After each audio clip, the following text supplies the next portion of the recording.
Hey, good morning, YouTubers. How are you? It's Friday, and instead of being at work, I'm going to a training. So the training is 4 days long. And sorry about the bouncy phone. Have to do hands-free. Stay safe. The training is for life insurance, and apparently a lot of people get turned off just by the word life insurance, and they've had like bad experiences and all of that, as I have too.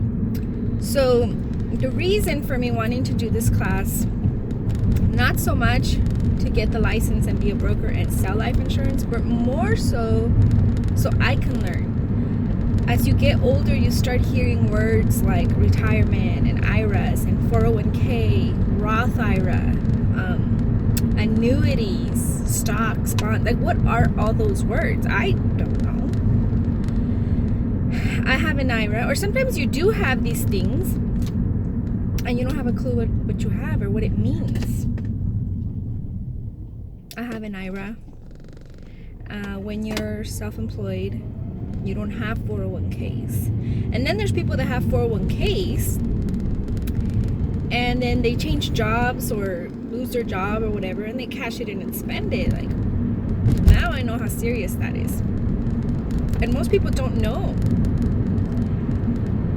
I think a lot of us that are not rich, at the bottom of the barrel, we don't know.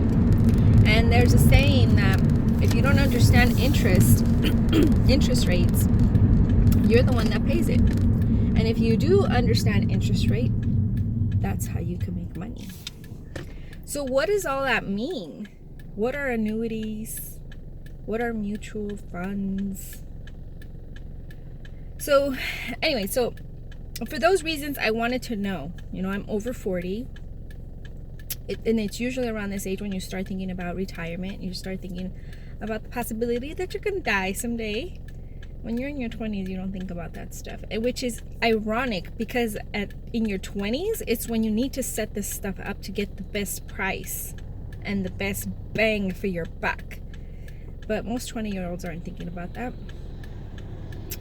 So anyway, that's what my class is on. It was Monday, Tuesday, and then I had 12-hour days at work, Wednesday, Thursday, and then today, Friday, and tomorrow, Saturday, I'll also be in class. I'm going to go through with it. I'm going to get the license and see where that takes me. But mainly I wanted to know. I think my superpower, everybody has a superpower. I think my superpower is teaching. And I've been teaching nails for over 10 years. And eventually, I think everybody in the world's going to be doing nails. It's like a gold rush right now. Everybody's jumping in. I've lost clients because they went in and did nails. Several. So it's not unheard of. Everybody's doing it.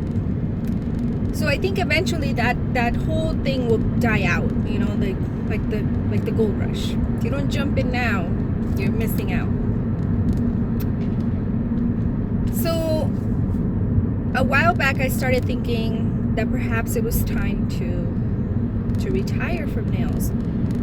Not because I don't love it, because I do, but your body's only going to let you do so much. I mean, I've been sniffing this chemical for over 25 years. And being hunched over on my desk like that, my eyes are already shot. I need reading glasses. It comes with age. Any 40-year-old needs glasses. But eventually your body says, like, no. And I do notice it. Like, before, I've been able to juggle so much and do 13-hour days at the shop and not feel it. I feel it now. I feel it. It's hard. So I estimate that I only have a good 10 years left, if that, doing nails. And then I have to move on to something else. At one point, a couple of years ago, I started going in that direction. I started prepping my team for me to leave, and that the shop could still run without me, which is every owner's dream, and in any business, that your business could still run without you. And it was so close. But there was a lot of things that I didn't know about going in that direction that now I learned. And so that totally flopped. And so now the interesting part is that I feel like I'm the captain of my ship and I have a pretty good tight ship. And in the last few months, the ship's been on fire. It's been in a crisis. It's been really bad. And then I can handle it so well that the clients can see that the ship is on fire. But I'm like, oh, it's just a small kitchen fire. It's no big deal. It's okay. We got it under control. We got fire extinguishers. But inside, I'm like, oh my gosh, we're going to sink. We're going to sink. It's over. And I've been in situations like that before. So it wasn't like my first rodeo. When you lose your staff all at once and then you have this overwhelming demand, it's discouraging for one. I have a new team, and when I have a new team, it has its own challenges. You know, the clients are not happy. There's a lot of complaints. And in learning that, I've also learned that when my clients complain, it's like the biggest thorn in my side, because I didn't realize how far up my barrel my clients are. They're super important to me. And if my family's not happy with me and my friends are not happy with me, I'm fine. But when my clients are not happy with me, yeah, I can't handle that. They're so important to me. My clients are gold. And customer service has been my thing since I was 13. I've been in customer service. So when I fail or fall short in their satisfaction, it really gets to me. Like, I'll wake up in the middle of the night with night sweats, like, oh my gosh, I didn't like her design. And it's something I need to work on, because it's not that big of a deal. You know, the clients are fine. They love me, and they're patient, and they're good. But when you're first training a new team, that's a big challenge. There's not as good a quality work coming out, and also there's so much. In the beginning, they're almost like in my way. Like, you're in my way. I can't produce as much as I can by myself.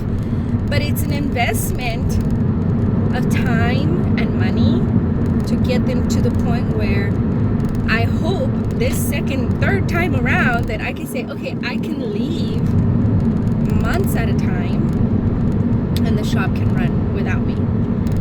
And don't panic, clients. This is something that's not going to happen for a long time. But in the meantime, I'm thinking, how can I stay afloat? How can I generate more money without working? How do you work smarter, not harder? It's kind of my theme now. So if you're a Facebook follower or a YouTube follower, you know that I have my own makeup line. And again, that's an effort to be able to make money while I sleep and not work so hard behind the desk. That's one avenue. Another one is this life insurance thing. So if I could get this thing moving and see one client a month, 2 maybe, that would be great. But the way I want to approach it is not so much like, hey, let me set up an appointment with you and your family on a Wednesday night so I can explain this whole life. Like, no, I wouldn't. I don't got time for all that, especially with words I don't understand. So my plan in doing this is to do more like a classroom setup. Like, hey, do you want to, like, you come to me, you want to learn what this stuff is? Are you interested in your future, in your family's future? Is your funeral plans for your family to stand out in the corner and have a car wash to bury you or cremate you or whatever the case may be? Is that your plan? Because if that's not what you want for your family, then come to this class for free. And I think in that way I could generate interest.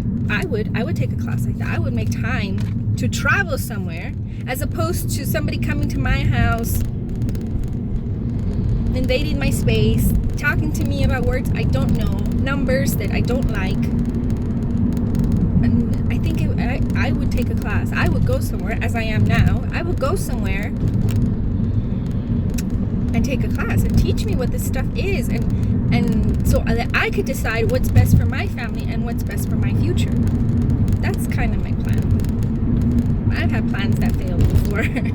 So my mom always used to say, perder por ganar no es perder, which means if you lose trying to win, it's not losing. So now I think she's the most freaked out about it. Like, I can't believe that you're closing the shop for this, and how much money did you pay? And then I throw out her own philosophy, like, hey, perder por ganar no es perder. And so she's just like, so I don't think it's all bad. If anything, I'll learn what's best for me, for my future, for my family. So, and nails is still on. Makeup line is doing good. I haven't really exposed it on a larger scale. I have some influencers I got my eye on that I'm going to target right now, because it's not a cheap line. It's costing me a lot of money to develop it. I can't produce a whole lot of product right now, so I'm starting really small. Like every time I order like 6 to 12 lipsticks, and then those sell out. And every time I order, it's like hundreds of dollars for that. So if I had an investor, be like, hey, can I borrow $2,000 and just like stock it? I think we could go to a fair, we could go to a festival, have a booth, and have enough product to sell.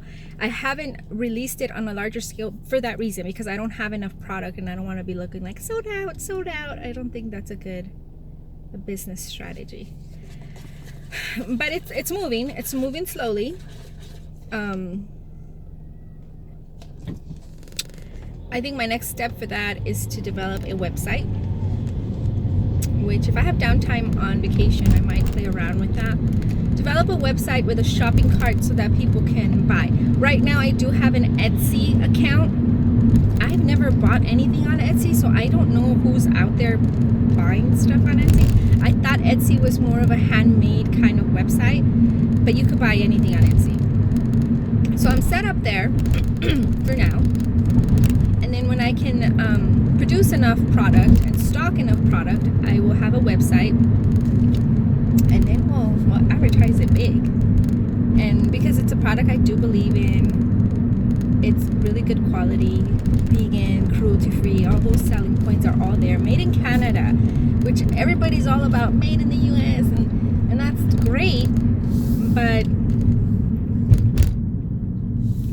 other countries like Canada are very specific about ingredients. And working for OPI, I've learned that when I went to Chile and I went to Pakistan. There's so many products that are not allowed in the country because those countries are very specific about ingredients.